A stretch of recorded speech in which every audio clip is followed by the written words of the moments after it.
Hello everybody, welcome to Study Aspire. I hope you all are fine, you all are good. So let's start our today's topic. So our today's topic is types of large retailers. कितने तरह के large retailers होते हैं बेटा? पहला होता है departmental store, second होता है आपका chain stores, third is mail order houses, fourth is consumer cooperative societies, fifth is supermarkets and sixth is vending machine. So बेटा ये 6 तरह के आपके लार्ज रिटेलर्स होते हैं, लेकिन आपके जो सिलेबस में है वो आपको पढ़ाया जाएगा ये 2 तरह के. आपके सिलेबस में ये दोनों ही है, ठीक है, डिपार्टमेंटल स्टोर और चेन स्टोर. सो आगे हम पढ़ते हैं इनको ब्रीफली, इनके बारे में डिटेल में पढ़ते हैं. So let's move to our next topic. Let's read out our definition briefly.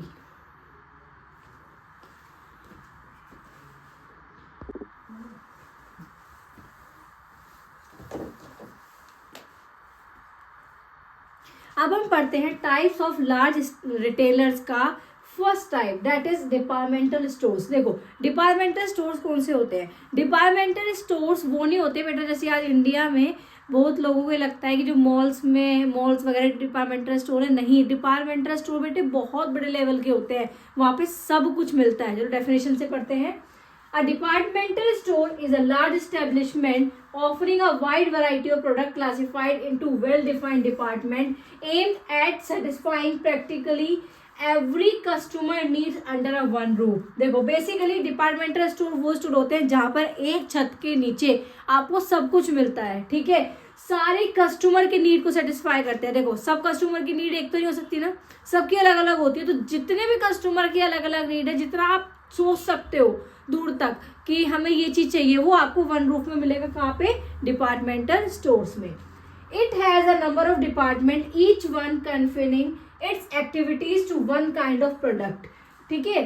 For example there may be separate department for toiletries, medicine, furniture, groceries, electronic, clothing and dress material within a store, ठीक है. देखो departmental store मैंने आपको बताया एक roof के नीचे आपको सारे स्टोर्स मिल जाते हैं. तो पर्टिकुलर प्रोडक्ट का अलग अलग स्टोर्स होते हैं. जैसे यहाँ पे लिखा है कि टॉयलेटरीज आइटम के आपका स्टोर अलग होगा, मेडिसिन का अलग होगा, फर्नीचर का अलग होगा, ग्रोसरीज का अलग होगा, इलेक्ट्रॉनिक आइटम का अलग होगा, क्लोथिंग्स का अलग होगा, जो भी ड्रेस मटेरियल जैसे ये थान वगैरह होते हैं वो अलग होगा, ठीक है. It is not uncommon for a department store in the United States of America to carry needle to an aeroplane or all shopping under one roof. देखो ये बेसिकली बेटा इंटरनेशनल चीजें होती है departmental store.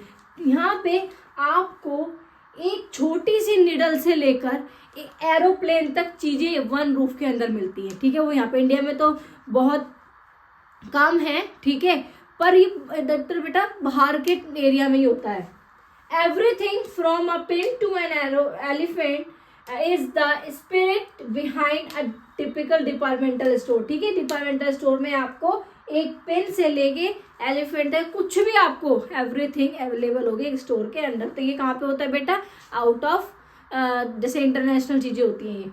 The most common example of a departmental store in India include एग्रली in Mumbai and Spencer in Chennai. देखो अगर हम बात करें मोस्ट कॉमन एक नॉर्मल लेवल की बात करें तो मुंबई में है एग्रली और स्पेंसर है चेन्नई में. ये ध्यान रखना, ये डिपार्टमेंटल स्टोर का नाम है. एग्रली किसमें बेटा? मुंबई में, और स्पेंसर किसमें? चेन्नई में, ठीक है. इसके अलावा भी और बहुत बड़े बड़े बड़े स्टोर्स हैं, ठीक है, जो कि आपको बाहर यूएस से ऑस्ट्रेलिया में या बहुत इंटरनेशनल चीजें मिलती है. अब हम पढ़ते हैं characteristics of departmental store. Departmental store के क्या क्या कैरेक्टरिस्टिक्स है? So first is a modern departmental store में provide all facilities such as restaurant, telephone booth, restroom, etc. as their main aim is to provide maximum services to customer. Modern departmental store में आपको हर एक चीज available होगी, even rest room, okay. सो ये सारी चीजें क्यों कर रहा है डिपार्टमेंटल स्टोर? जिससे कि अधिकतर मैक्सिमम लोगों की जो कस्टमर्स की नीड्स है वो पूरी हो सके, नीड्स वांट्स हैं जो भी वो पूरी हो सके, ठीक है। तो इसलिए ये क्या करते हैं, सर्विसेज प्रोवाइड करते हैं कस्टमर्स को, जिससे कि कस्टमर सेटिस्फाई हो सके और एक ही जगह से उसको सब कुछ मिल सके। Second is, these stores are generally located in the heart of a city where large number of customers gather। देखो, किसी को पता है हार्ट ऑफ द सिटी किसे कहते हैं? कमेंट में मुझे बताओ, नहीं मैं बता देती हूँ पहले।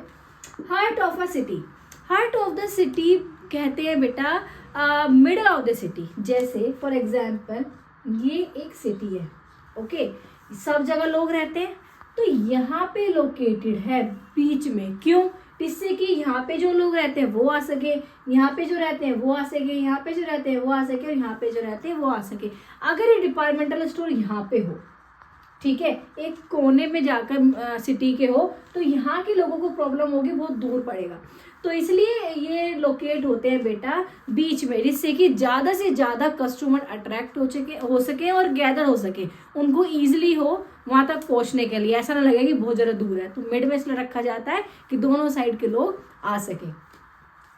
Third is, a departmental store combine both the functions of retailing and as well as warehousing। Yes, departmental store बेटा एक रिटेलिंग भी करता है, थोड़ा थोड़ा सामान देने में भी, बट वेयर हाउसिंग भी करता है। तो हमें पता है वेयर हाउसिंग करता है, बहुत बड़ी भी डीलिंग करता है।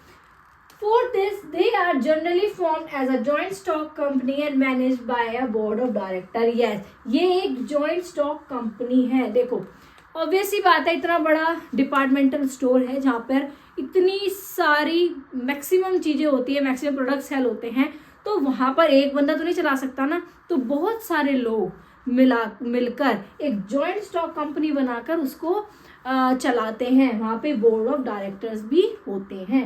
Fifth is, they have centralized purchasing arrangement। All the purchase in a departmental store are made centrally, but the purchase department whereas sale are decentralized in different। देखो सेंट्रलाइज्ड परचेजिंग तो centralise है, लेकिन sales जो है वहां पे क्या होती है बेटा, डिसेंट्रलाइज। अलग अलग डिपार्टमेंट से चीजें सेल होती है, लेकिन आता कहाँ पे है, एक ही जगह पे।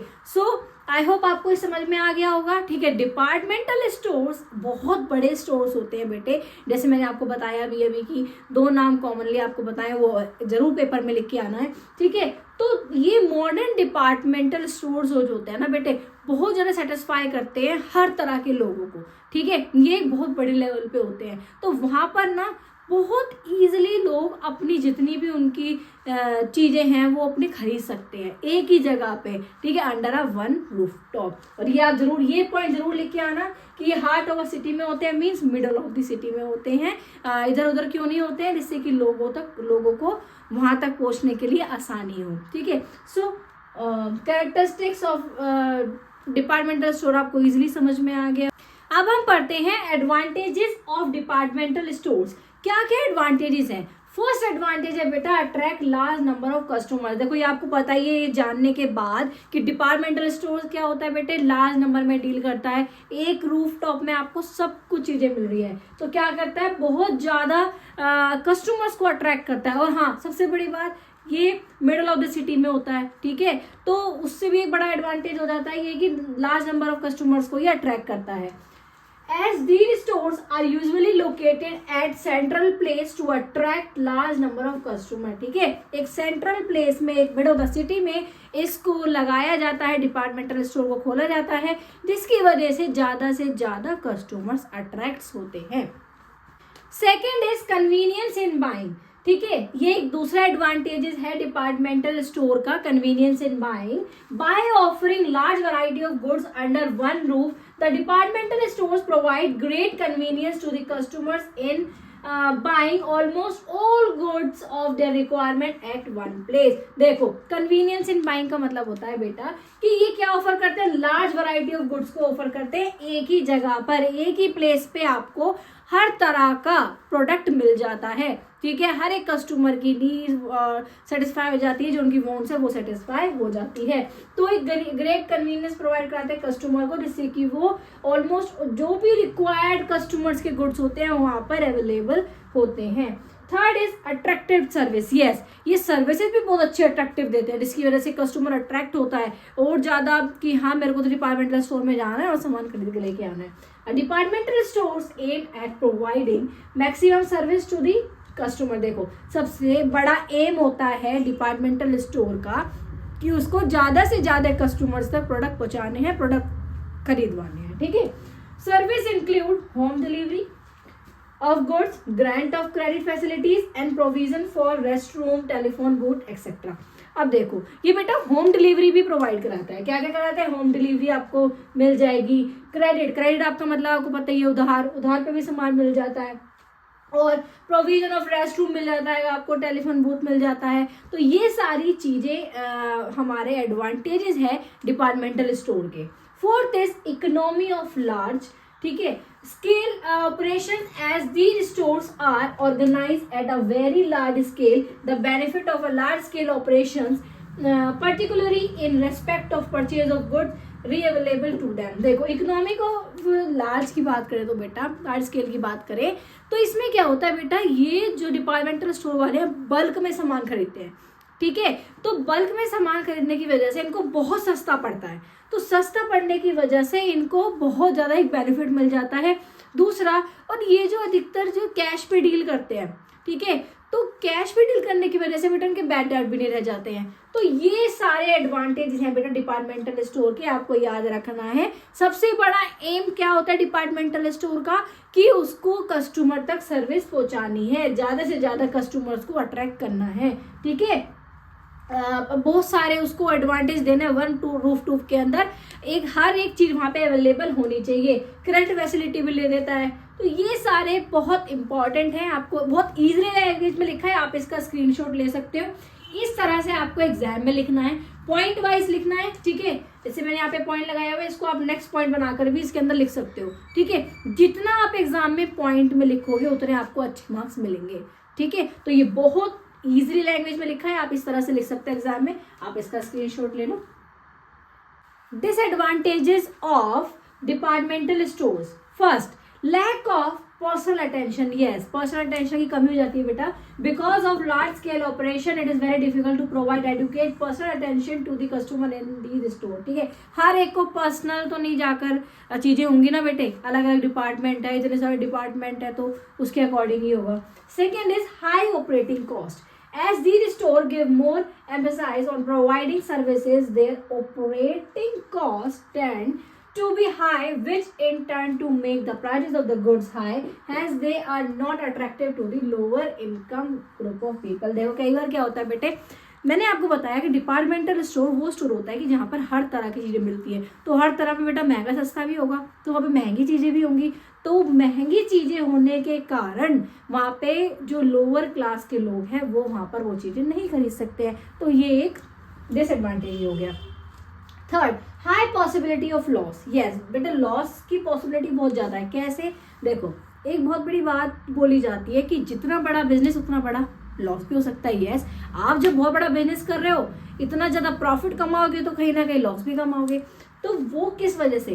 तो कई बार क्या होता है, कस्टमर का टेस्ट चेंज हो गया, प्रेफरेंस चेंज हो गया, जिसकी वजह से हमारा जो गुड्स है वो रखा रह जाएगा। भाई डिमांड ही चेंज हो गई है, टेस्ट और प्रेफरेंसेस कस्टमर का चेंज हो गया, तो वो क्यों खरीदेगा? तो उसकी वजह से कई बार ऐसा भी करना पड़ता है, सस्ते में उसको निकालना पड़ता है वो चीज़ें। रीड करते हैं। As a result of high operating cost and large scale operations, the chances of incurring losses in a departmental store are high. ठीक है, for example, if there is any chance in the taste of customers or change in fashion, it makes various commodity out of fashion। ठीक है, these commodities are to be sold at lower prices, तो जिसकी वजह से इन commodities को lower price में बेचना पड़ता है। ये एग्जाम्पल आप जरूर लिखना, ठीक है, इंपॉर्टेंट है। Fourth is inconvenient location. देखो, हमने ये पढ़ा डिपार्टमेंटल स्टोर में कि लोकेशन मिड में होती है, ठीक है, हार्ट ऑफ द सिटी होती है। बट बेटा कई बार क्या होता है, हमने ये जान लिया कि ये हमारी सिटी है और लोकेशन यहाँ पे है, ठीक है, तो ये थोड़ी है कि उस सिटी में खाली बेटा डिपार्टमेंटल स्टोर ही है और कोई है ही नहीं। अगर बंदा यहाँ पे रह रहा है, उसके आसपास दुकान है, उसको छोटी मोटी चीज चाहिए, तो वो इसी शॉप पे जाके लेगा, वो इतनी दूर क्यों जाएगा?